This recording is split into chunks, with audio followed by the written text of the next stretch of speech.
The Prabhupada Connection. Causeless Mercy. 149. The Astrology of Bhagavad Gita. By Patita Vanadasadhikari. Modern astrology's poorly kept secret is that most astrologers are incompetent to give proper counsel. They are unqualified because they do not even know the basic principle of astrology, which is Krishna consciousness. A study of all the Shastras without arriving at Krishna consciousness means the goal of learning has not been achieved. A non-devotee astrologer may appear to be knowledgeable, but just as a snake ornamented with a jewel is more dangerous than a naked one, so is a little knowledge dangerous without understanding Krishna, the source of all knowledge. That man who lives in a castle built upon sand cannot be said to have a nice house because it will soon topple for want of a foundation. Astrology that does not have support in Krishna consciousness is a useless waste of time because it will not save anyone from the insurmountable ravages of repeated birth and death. Rather, the great and many-branched endeavor of reading Shastras without becoming Krishna conscious is little different from surfing the web.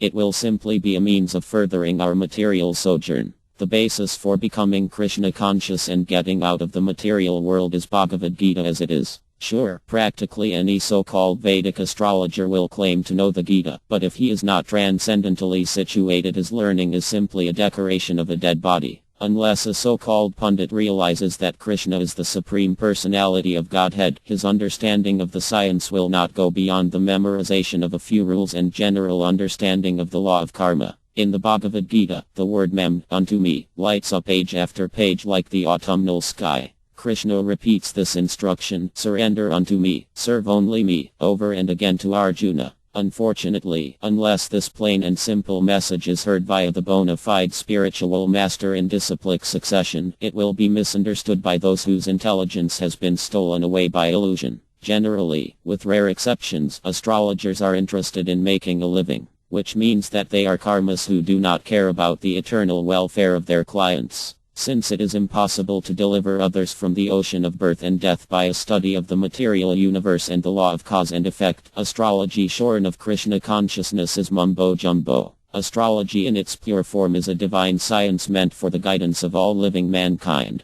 Known as the science of light or Jyotish Shastra, it is one of the limbs of the Vedas and it is therefore called a Vedanga. A limb or anga by and of itself is useless unless it is connected to the living physical body. If separated, it cannot be called a limb because it has no practical use or function. The heartbeat of scriptures, the very foundation of the vast body of knowledge that forms Vedic culture, is the Bhagavad Gita as it is. Sri Krishna informs Arjuna Vidscha Sarvaraham Eva Vedyo. Of all the Vedas I am to be known. Gita 15.15. The essence of Vedic knowledge, Lord Sri Krishna, the Supreme Personality of Godhead, is at the heart and soul of Vedic culture. That is why any science, no matter how advanced or how subtle, that ignores Sri Krishna is no learning at all. Learning that does not arrive at the goal of Sri Krishna's lotus feet is as dead and useless as a severed limb. There can be no Vedanga without the Veda. It is a fact that in Vedic astrology, the basis of the science is the moon sign, and not the sun sign as has been misunderstood in the West. Although most Vedic astrologers understand that the moon sign is paramount in the reading of a horoscope, still they are unable to tell you why the moon is important. That essential information is clearly given in Bhagavad Gita as it is, although it is not found even in any of the extensive Jyotish Shastras. Every bona fide astrological scripture that has arisen since Srila Parashara Muni scribed Sri Parashara Hora Shastra 5,100 years ago understands the astrological dictum that the moon sign is chief amongst the planetary zodiacal positions. There are many Jyotish Shastras that explain the subtle facets of difference between human personalities born under the 12 rishis or moon signs. They may be able to teach the art of analyzing the material differences in personality traits between, say, a moon in Aquarius and moon in Leo. Yet each Jyotish Shastra is silent when it comes to explaining the rationale behind the principle that the lunar sign is one's rishi. That principle you will find only in Bhagavad Gita as it is. Recently the accomplished Bharatanatyam dancer Sri G. Raisal Lila Devi gave me an interesting example. When she joined her school of dance in Delhi, her teachers taught her the various movements, steps and mudras. But they could not impart knowledge about the essence of the Puranic or Itihasic episodes upon which classical dances are based. Her spiritual realizations came to her through her spiritual master, a representative of Srila Prabhupada. Thus with a proper foundation in Vedic culture and the blessings of her Guru Maharaja, her dance and the entire art form came alive for her because she was linked to Krishna. Rather than mere entertainment, dance became a means for her to impart Krishna consciousness to others because she was connected to the source via the disciplic chain that goes all the way back to Krishna. Astrology, or any Vedic art or science for that matter, is no different. One of Srila Prabhupada's favorite quotes from the Chaitanya Charitamrita is, Krishna Surya Sama. Where there is Krishna there is light, and where Krishna is not present there is darkness. So this is the irony, that the science of Jyotish is actually darkness unless it utilized for the pleasure of Krishna. Therefore, the crux of any matter, the value of any science or art, is its use in Krishna consciousness. Astrology, dance or anything for that matter, is useful in the hands of a Vaishnava Pundit and not others because a devotee is connected to Krishna and his message of Bhagavad Gita as it is. We all know Srila Prabhupada's zero example. A million zeros combined add up to a big zero. But if you put a one in front of them, the Supreme One or Lord Shri Krishna, then suddenly you now have real value. In this way, there is actually nothing of lasting importance in this world of sandcastle speculations unless it leads us to the priceless platform of Krishna consciousness. So let us examine the foundation of astrology, the moon sign, from the conversation between Lord Krishna and Arjuna. As given in the Bhagavad Gita as it is, the moon as Lord Shri Krishna's representative is the most important planet in understanding the differences that exist within nature's various life forms. In verses 9.15-16 Arjuna, now no longer perplexed, declares, Indeed, you alone know yourself by your own internal potency, O Supreme Person, origin of all, Lord of all beings, God of gods, Lord of the universe. Please tell me in detail of your divine opulence by which you pervade all these worlds. Shri Krishna soon answers Arjuna's intelligent request in 9.19. Yes, I will tell you of my splendorous manifestations, but only of those which are prominent, O Arjuna, for my opulence is limitless. Then for our benefit Shri Krishna describes to Arjuna his opulence, and at this time he also says in 9.21 Among the stars I am the moon. Naturally, Arjuna is wonderstruck with the sudden realization that this great personality he has been associating with as his friend, indeed as his charioteer on the battlefield of Kurukshetra, is really the supreme source of all creation and destruction. Now Shri Krishna blesses Arjuna with divine vision and reveals his universal form, the Virat Rupa, which creates, maintains and ultimately destroys the material universe. Awestruck and overcome by the awesome spectacle, Arjuna at once worships Krishna with sweet words. The great warrior and son of Indra tells the Lord, in 11.19, The sun and moon are your eyes. Fully surrendered, Arjuna praises the supreme glory of Shri Krishna in 11.38, You are air, and you are the supreme controller.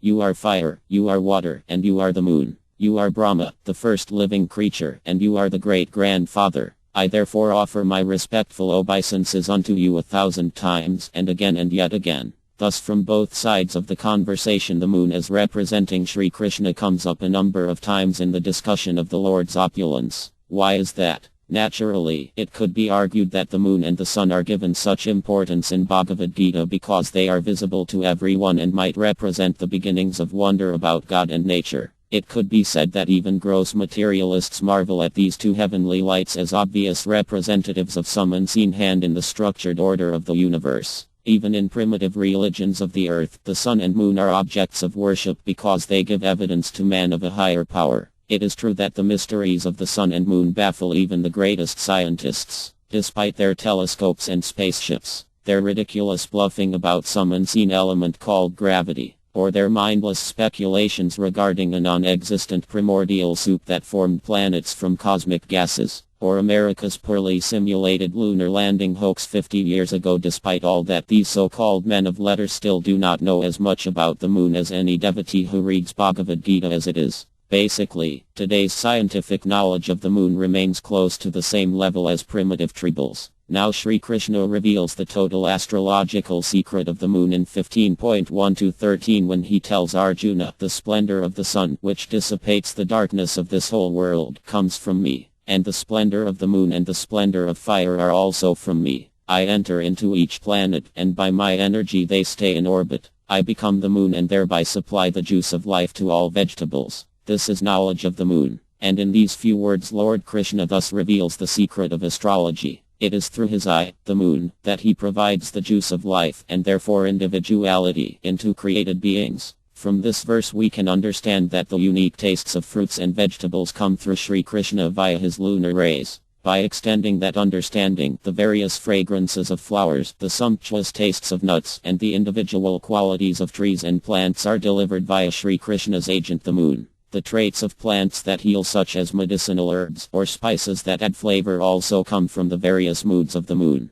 Therefore, by expanding that understanding of Sri Krishna's powers, both strong and subtle, we can understand that the soft, feminine, lunar rays that create differences in species of life also form the qualities of personalities of various persons. And that is why we Vaishnava astrologers consider the moon's Rashi or sign is so important when considered along with the Shukla or Krishna Pakshas, waxing and waning phases, Tithis, days of the lunar cycle, Nakshatras, stars, Ritus, season, and Masa, month, etc. Have you ever found yourself in awe when strolling at night in the silvery moonlight? The Bhagavad Gita as it is tells that we are witnessing nothing less than Lord Krishna's wondrous eye literally imparting individuality and nourishment, the juice of life, to all things that live. Women's cycles are often compared to the tidal movements of the ocean. Indeed, some say that the moon took his birth from the ocean. So when the child grows in the ocean-like womb of its mother, it is the subtle rays of the moon, the juice of life, that form the personality and mindset of the child. That is why the moon sign is more important than the sun sign. It is explained very nicely in Bhagavad Gita as it is, but it requires some rational thought on our part. Among the Navagraha or 9 planets, the moon is the most rapidly changing planet of all, and therefore it has been given to the demigod of the moon by Krishna himself to create the unlimited differences in personalities across all species of life. The inconceivable varieties of individuality found among different Jivatma particles, as reflected thought the gross material body and personality, bring up another reason why astrology is valuable only in the hands of a qualified Vaishnava. Only a devotee of Krishna can elucidate why there are vast differences in the innumerable personalities all emanating from their source in the unlimited Sri Krishna. No Mayavadi astrologer who adheres to the false and speculative doctrine of impersonalism so popular today can fathom the variegated individuality in all spirit souls. If all is one, then what is the use of an astrologer? Today, practically all Karmi astrologers are Mayavadis. Unless an astrologer has initiation into a bona fide Vaishnava Sampradaya, his guidance will be misguidance. In astrology, the sun and the moon are the father and mother among planets in the horoscopes. From our time of early development, it is nearly always our mothers who have greater formative influence over us, not our fathers. How can it be otherwise? In astrology, the fiery, paternal sun is called the Atmakaraka or significator of the ego. Atma is used in this case in the physical sense of body because, truth be told, astrology is a material science. Astrology may be the most subtle of all sciences, Prabhupada has said, but nonetheless it belongs to the realm of material sciences. So the sun represents the ego in a horoscope, but the maternal moon is called the Manasakaraka, or significator of the mind. A jiva soul's mental state, as seen though the subtle body ruled by the moon, is the key factor in reincarnation that determines his moment of birth. The deluded entity's subtle thought, form of self-impression molds the forming physical body made of the 5 gross elements. It is upon this principle of timing during periods, muhurtas, of predominating tamas, rajas, or satya guna that the science of Janma, birth astrology, is based. The position of Lord Samadeva, the demigod of the moon, is further expanded in Srimad Bhagavatam, SB 5.22.9. There it is explained. Sarvajava Nivaha Priyojavak Kaikam Eka Anak Natra Triakata Muhurterbkt. The moon is the source of nectar and coolness that influences the growth of food grains, and therefore the moon god is considered the life of all living entities. He is consequently called Java, the chief living being within the universe. Such valuable instructions as these, Sarvajiva Nivaha Prano Jivas, meaning the moon is the jiva or life breath of all living entities, are not to be found in any Jayatish Shastras. Hence, Pandits who do not know the Bhagavad Gita as it is and Srimad Bhagavatam as it is are useless and should not be consulted. They are a collection of memorized rules just as a Bharatanatyam dancer who attempts to portray the saga of Lord Rama, but has no learning in Ramayana, is little more than an impersonal automaton. As the dancer Sriji Rasalila says, everything in the Shastras can be taught via dance. This requires Krishna consciousness, and the same realization holds true for astrology. Even in our quest to become entirely Krishna conscious and free from matter's influence, the eyes of Krishna, the sun and moon, are there to light our voyage back to home, back to Godhead. Krishna is there to guide us from so-called birth to so-called death. In 8.24 of Bhagavad Gita as it is, Krishna explains to Arjuna, Agnir Jyodrahau Kuklaunai Masa Atarayim Tatra Prayata Gachanti Brahma Brahma Vido Janau. Those who know the Supreme Brahman, Brahma Vidjana, attain that Supreme Brahman by passing away, Prayata Gachanti, from the world during the influence of the fiery god, Agni, in the light, Jyoti, at an auspicious moment of the day, Aha, during the fortnight of the waxing moon, Shukla, and during the 6 months, Satmasa, when the sun travels in the north, Uttarayana.